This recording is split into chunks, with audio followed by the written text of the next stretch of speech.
Okay, a quick little tip for you all, one that you probably already know anyway. So the sun obviously setting in the west, the southwest this time of year, just up there.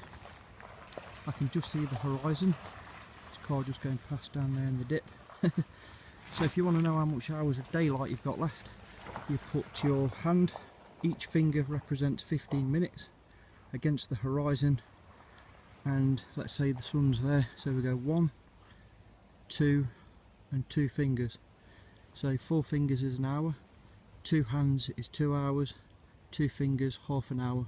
If that makes sense, each finger's 15 minutes. I know that I've got roughly 2.5 hours of daylight before the sun sets below the horizon. Nice little tip for you all to remember, especially up here in the northern hemisphere. Worth remembering if you haven't got a watch or mobile or whatever.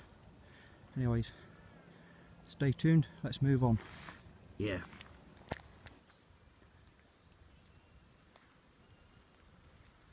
Hello again YouTube, Mad Dog here. So I've just stopped off at this little spot just against this old birch tree here, and I don't know if this will pick up, but look at all this. Old man's beard, or larchin, whatever you want to call it.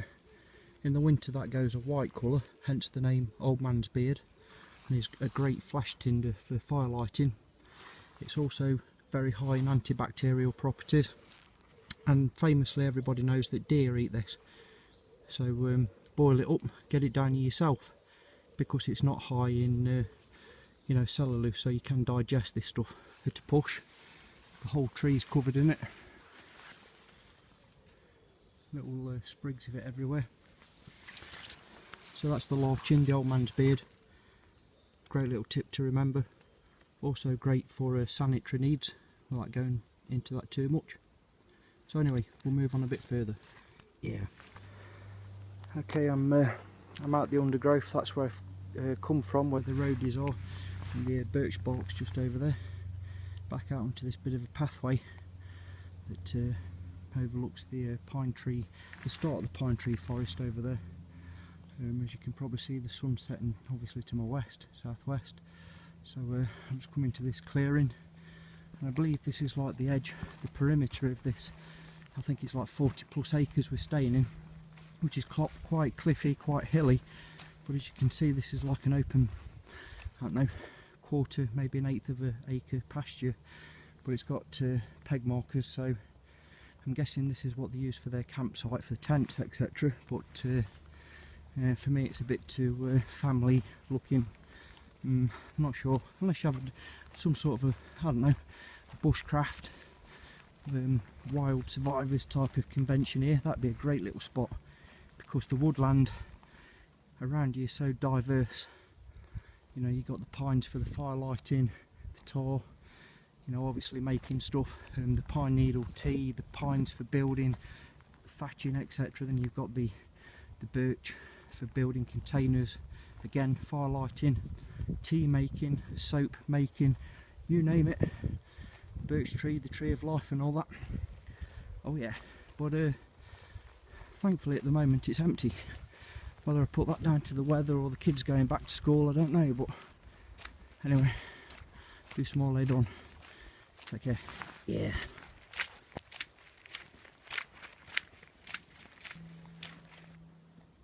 Hello again YouTube. Okay, so still in the woods out here in Staffordshire. I'm just working my way through this little coppice, so follow me. Let's go through here, because I made a little bit of a discovery. So, old lean-to shelter. Yeah, let's go investigate.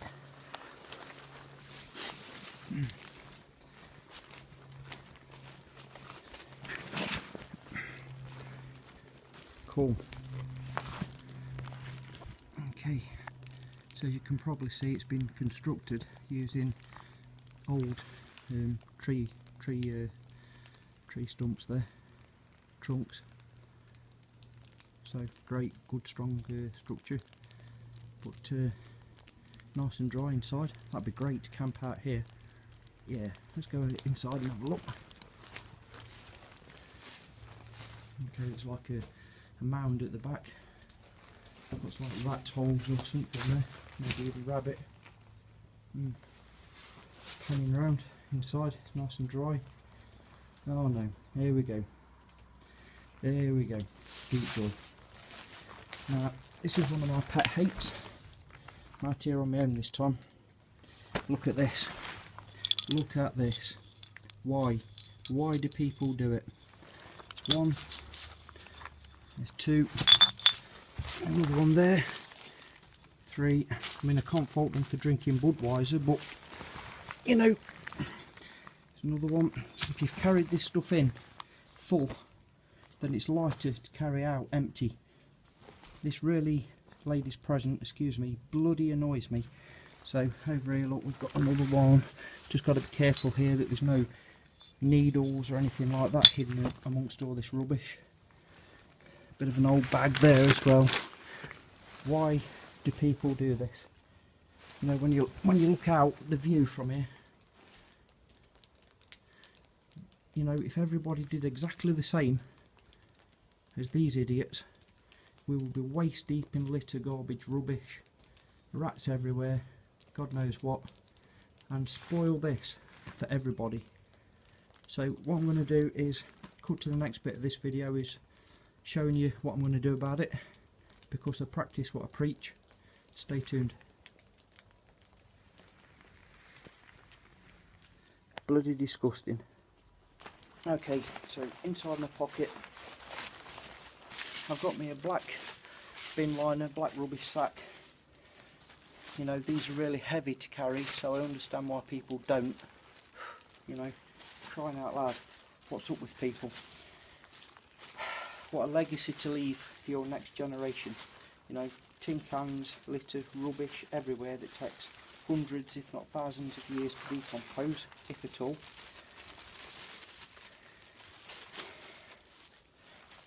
If I can get into this little sod. There we go. Oh god, that's used a lot of calories, that has. So in we go. Just a lesson to all you yobbos out there that leave this sort of rubbish for everybody. You know, this is how hard it really is. Oh god, that's really straining my arm. You know, sorry for the rant, but it bloody annoys me. So 6 empty bottles, they must weigh all of £1/4 pound. You know, if you can't carry £1/4 pound out with you, then make sure you take a dump before you go out, you know, because that weighs more than that. So knot it up in the bag. Jeez, this is hard work. I'm not being funny, I'm sorry it's a rant, but I really hate this. So again, just showing the practice what I preach. Leave it tidy for the next people. There's no need for that at all. When I get home, I'll be chucking that in the recycling bottle bank. No big deal. Anyway, I'm sorry about the rant, but I love this place, I love the woods, I love nature, and to be able to enjoy it in a clean, as it was meant environment. So please, I know my followers and my subscribers don't do this sort of thing, but any newcomers, any youngsters out there, it's great to have a fire out here, a few beers with your mates. Why not? I'm not condoning that, go for it. But please, whatever you take in with you, take out with you. Even if you've got a bad hangover or whatever, don't just think, oh well, it's somebody else's problem, because it's everybody else's problem. It might be your kids' kids' problem, which means they won't be able to enjoy what you've done, what you've had. So anyway, rant over. Thank you for joining me again on this little expedition outside. It's great to find this little bit of shelter, because as you can probably hear, it's still raining. Yeah, nice. Anyway, thanks for all for watching. Take care out there. Mad Dog signing off. Yeah, let's keep it clean.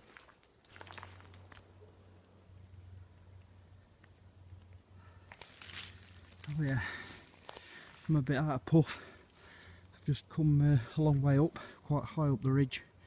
It's hard to see here because the undergrowth is quite thick, but a lot of birch. Whew, just in front of me you probably see a complete birch tree has been felled. It's been taken down, fallen down. So that is all the old root system, which has created a real nice foxhole. It might not be picking up very well, but if you can look up there, there's all the pines just up there, and then it flattens out, so it's a nice water runoff area, and all birch there, a lot of undergrowth, and then the foxhole. So a lot of blackberry bushes as well, good for making tea, herbal teas, plus the fruit. And just let me get in this bad boy. Yeah, excuse me. Now then, I'm in the foxhole. So as you can see, I've got a lot of stagnant moss, which I've explained the uses for in previous videos without going into all that. But because this wall of the root stump is quite high, you know, it's just let me stand up. If you look around this, I'm sweating, so excuse me. Here we go. You know, it's as tall as me. I'm only 5'8", but even so, that's enough to stand up in. Yeah. So if you can imagine strapping a tarp to the top of that, there's your A point, a couple of poles, a ridge line down into the undergrowth, all that tree over there. You got yourself a real nice little shelter here, and you can make a nice fire pit there, which you breathe out. The wind's going that way. You got yourself sanitation, you got yourself water, a source of wild food. Hell, over here we've even got some more larking for firelighting tinder, as well as the fact that we're next to a pine forest, which is, we all know, great for fat wood and firelighting. So this would be an ideal bug out spot, it really would. And nobody's going to find you here. You've got immense cover. Not that I'm condoning wild camping, but if you had to, you're going to be sheltered with this back wall here. It's a small enough area to keep warm and stealthy enough not to be found should you need to. So yeah, anyways, thanks for joining me on this little little mission out here in the woods. I'm absolutely wet through. It's been raining and I'm sweating from quite a steep climb up here. So see you on the next one. Yeah. Okay, I've just come up this little embankment some ways, and it's not very high, but hopefully, as you can see, it's a fantastic view out there just through this bit of a clearing. And just pan down there, there's a little like a school ground play area coming back towards the reception area of this place. I don't know, we're probably only, I'm guessing, 80 feet, maybe 100 feet, something like that. But it's a nice view. Just pan down to my boot there. You can see it's quite steep, quite sheer. Don't want to take a roll down there, that's for sure, especially at my age. But what a fantastic view, yeah. Oh yeah. That's what makes this all worthwhile. Oh yeah. Anyway, I'm going to move on a bit further, heading back to base now, so stay with me. Yeah. Okay, I'm getting further and further back on the beaten track.